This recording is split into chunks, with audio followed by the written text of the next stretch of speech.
जिंदगी के भिन्न रंगों को समेट कहानी का आकार देता हूं। कुछ इसलिए ही तो कहानीकार कहलाता हूं।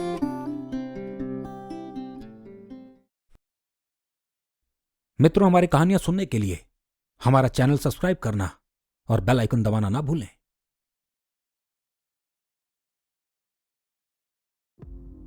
मित्रों, सुना रहा हूं रहस्य और रोमांच की एक अलग कहानी, द मिसिंग आवर भाग 3।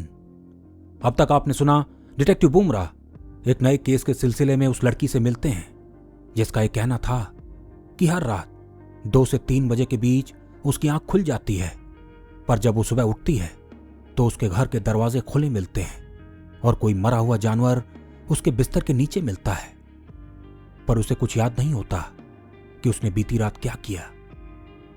हैरत की बात यह थी कि उस लड़की के घर के पास लोग मरे हुए मिलते थे जो जले हुए होते थे। जब देर रात डॉक्टर शेखावत, डिटेक्टिव बुमराह और सैम उस लड़की का पीछा करते हैं तो पाते हैं वो सीधे एक नाव ले तालाब के बीचों बीच जाती है और अजीब सी आवाज में कुछ बोलने लगती है। पर जब डिटेक्टिव नाव तक पहुंचते हैं तो पाते हैं सुरभि तालाब की दूसरी ओर खड़ी है और उन्हें घूर रही है। उसके साथ चादर ओढ़े कुछ लोग और भी खड़े हैं। कुछ पल बाद सुरभि पेड़ों के बीच विलीन हो जाती है। तब डिटेक्टिव, डॉक्टर और सैम अगली रात सुरभि के कमरे के बाहर ही डेरा जमाते हैं, लेकिन जैसे ही 2 बजते हैं वहां अजीब सी आवाजें आने लगती हैं और जब बुमराह और शेखावत सुरभि के कमरे में पहुंचते हैं तो पाते हैं सुरभि बेड पर बैठी एक अजीब सा मंत्र दोहरा रही है। उसकी आंखें खुली हैं और उसके हाथ हवा में अजीब ढंग से घूम रहे हैं। अब आगे की कहानी। ये जो भी कर रही है, इसे किसी को बुला रही है या फिर कुछ लोगों को संपर्क करने की कोशिश कर रही है। डॉक्टर शेखावत ने अपनी जेब से एक लिक्विड निकाल वहां आसपास छिड़कना शुरू कर दिया। पर यहां इतनी गर्मी क्यों है? ऐसा लगता है मानो किसी ने हीटर ऑन कर दिया हो। डिटेक्टिव बुमराह वहां अपने द्वारा लगाए गए बड़े बड़े मिरर्स में झांकने लगे। वो एक एक कर हर मिरर में जाकर देखने लगे। पर जैसे ही उन्होंने सुरभि के सामने वाली मिरर की ओर देखा, उनकी आंखें जम सी गई। मिरर में कोई चादर ओढ़े ठीक वैसे ही हाथ हवा में हिला रहा था जैसे सुरभि हिला रही थी। शायद अब यहां की गर्मी कम हो जाए। ये लिक्विड जो मैंने यहां छिड़का है यहां के वातावरण को नॉर्मल कर देगा।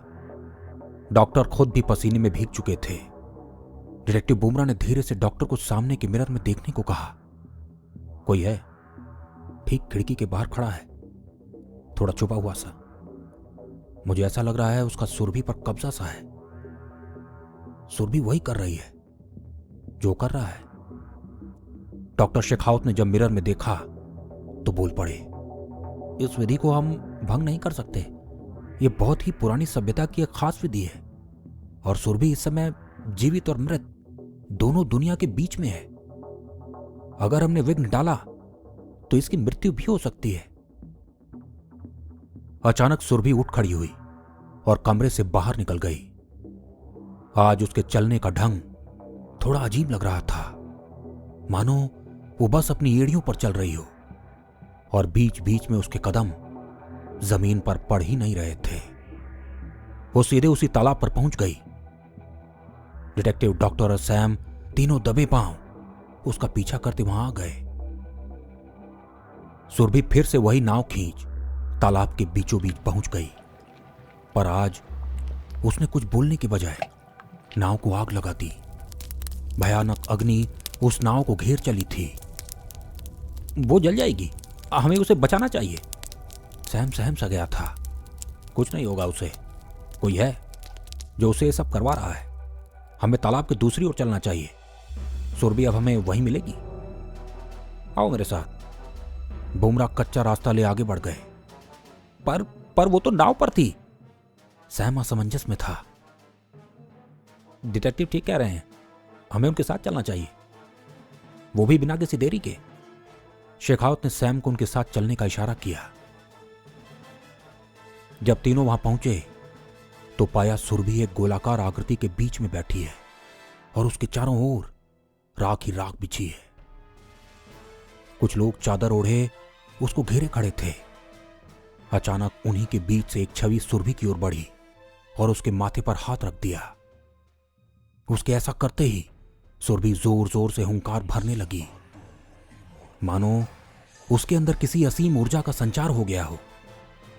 फिर वो बेहोश हो गई और जो लोग उसको घेरे खड़े थे एक एक कर वहां से जाने लगे।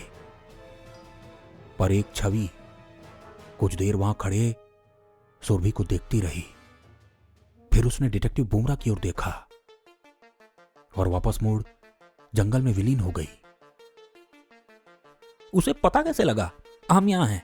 हम तो पेड़ों के पीछे छुपे थे। सैम बुमरा के पास आकर खड़ा हो गया। उसे उस दिन से ही हमारी खबर है जिस दिन हम यहां आए थे, लेकिन अभी कुछ सच और जानने हैं, इसलिए हमें पिछले हिस्से की ओर चलना होगा जहां हमें कल जली हुई लाश मिली थी। लेकिन वो तीनों वापस मुड़ उस ओर जाते उन्हें किसी के चिल्लाने की आवाज आई और जब वो मौके पर पहुंचे तो पाया ठीक वैसे ही एक व्यक्ति वहां जला पड़ा था और उसकी सांसें थम चली थी। बुमरा जब आगे दौड़े तो पाया फिर रास्ते के बीचों बीच एक मरा जानवर पड़ा था जिसके चारों ओर एक अजीब सा निशान बनाया गया था। उस निशान से हल्की हल्की चिंगारी निकलती देखी जा सकती थी। आज भी बुमरा को वहां किसी के होने का कोई सुराग नहीं मिला। तीनों वापस गेस्ट हाउस आ गए। अंधेरा अभी भी बाहर अपनी बैठक लगाए हुए था। बुमरा खिड़की से एक टक बाहर झांके जा रहे थे। मैं ये नहीं समझ पा रहा कि सुरभि तो लोगों को मार ही नहीं रही, तो कौन है जो लोगों को मार रहा है, वो भी जलाकर? और वो जानवर, वो कैसे मरे मिलते हैं? इसके लिए मुझे अभी सुरभि के घर की तफ्तीश करनी होगी और कुछ बातें और हैं जिन्हें मुझे जानना होगा। डॉक्टर, आप और सैम जरा इस पते पर जाएंगे और बताएंगे यहां कौन रहता है और इसका सुरभि से क्या लेना देना है। हाँ, क्यों नहीं? डॉक्टर शेखावत ने हामी भर दी। अरे सुबह का इंतजार कर लेते हैं ना, अभी बाहर अंधेरा है और अंधेरे में इस अनजान जगह पर घूमना ठीक नहीं, खास तौर पर तब जब कोई लोगों का शिकार कर रहा है। सुबह की चाय के साथ निकल जाएंगे, आंखें खुली भी रहेंगी और दिमाग भी चौकन्ना रहेगा। सैम अंगड़ाइयां लेने लगा। हम जितनी देरी करेंगे हत्यारा हमारे हाथ से निकलता जाएगा, इसलिए वहां पहुंचना अभी जरूरी है। और डॉक्टर है ना तुम्हारे साथ, 2 लोग काफी हैं एक दूसरे का ध्यान रखने के लिए। बुमरा मुस्कुरा सुरभि के घर की ओर निकल गए। सुबह की पहली किरण सुरभि के घर के बाहर पसरने लगी थी। डॉक्टर शेखावत, सैम और डिटेक्टिव बुमरा एक दूसरे के सामने बैठे चाय की चुस्कियां लगा रहे थे। तभी वहां पुलिस भी आ गई, पर पुलिस एक व्यक्ति को साथ लाई थी। हेलो डिटेक्टिव, आपने इनको लाने के लिए कहा था? जी ऑफिसर, ये वही हैं जिनकी तलाश मुझे थी। अरे पर तुमने हम दोनों को इन्हीं के घर तो भेजा था, ये अपने घर के पीछे न जाने अंधेरे में क्या कर रहे थे? सैम हैरत में पड़ गया। अरे अंकल, आप सब ठीक तो है? सुरभि बाहर आ डॉक्टर शेखावत के नजदीक खड़ी हो गई। ये तो तुम इस डिटेक्टिव से पूछो, मुझे इस तरह पुलिस से यहां क्यों बुलवाया?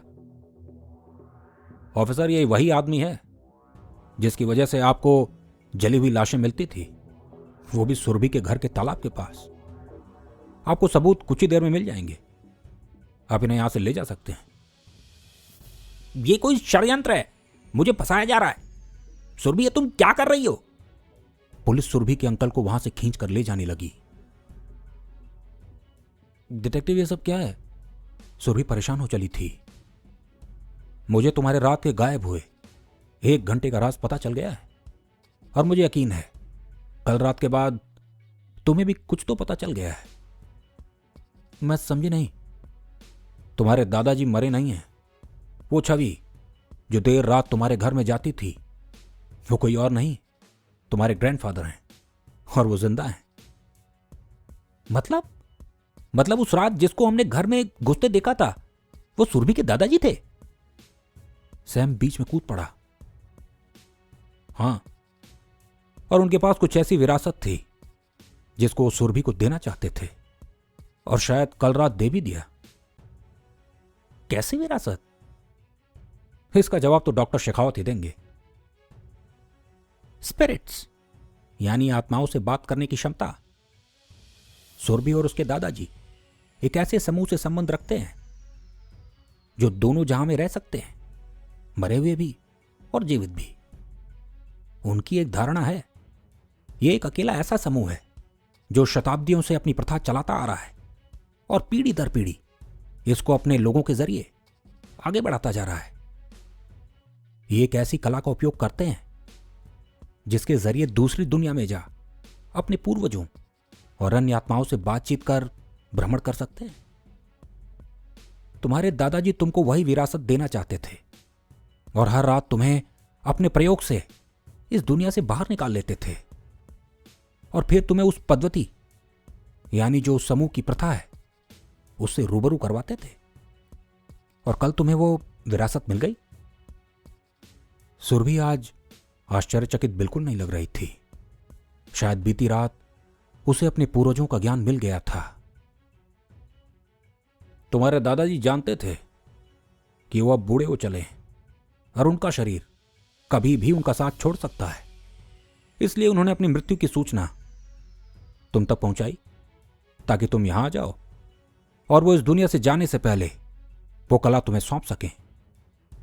डिटेक्टिव इस केस का आखिरी चेहरा भी सुरभि के सामने रख देना चाहते थे। और तुम्हारे अंकल, वो तो अलग ही प्लान बनाए बैठे थे।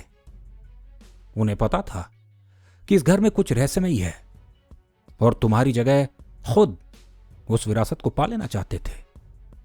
यही कारण था कि वो जले हुए लोगों की लाशें तुम्हारे घर के तालाब के पास फेंक जाते थे और मरा हुआ जानवर तुम्हारे बिस्तर के नीचे मिलता था, ताकि या तो तुम डर कर हमेशा के लिए ये घर छोड़ दो या फिर पुलिस तुम पर कार्यवाही कर तुम्हें परेशान करे और तुम यहां से कोसों दूर भाग जाओ।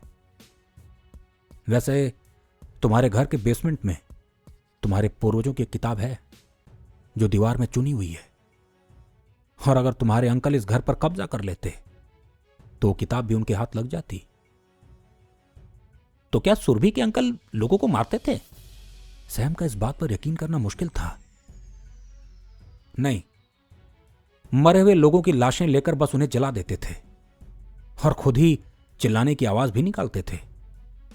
तभी तो हमारे खोजने के बाद भी उन लाशों को क्लेम करने वाला कोई नहीं मिलता था, क्योंकि वो तो पहले से ही मरे हुए होते थे। खैर, आज न जाने मुझे भी क्यों भूख थोड़ी ज्यादा लग रही है।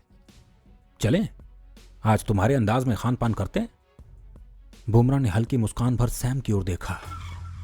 कुछ ही पल बाद डिटेक्टिव, डॉक्टर शेखावत और सैम तीनों टेबल पर बैठे एक नए केस की चर्चा में लग गए। मित्रों, इसी के साथ मैं अपनी कहानी और वाणी दोनों को विराम देता हूं। मित्रों, यदि यह कहानी आपको पसंद आई तो इसे लाइक और शेयर जरूर करें, और हां, हमारी कहानियां सुनते रहने के लिए हमारा चैनल सब्सक्राइब करना और बेल आइकन दबाना ना भूलें। आप हमें फेसबुक पर सुधांशु राय ऑफिशियल और इंस्टाग्राम पर कहानीकार सुधांशु राय के नाम से खोज सकते हैं।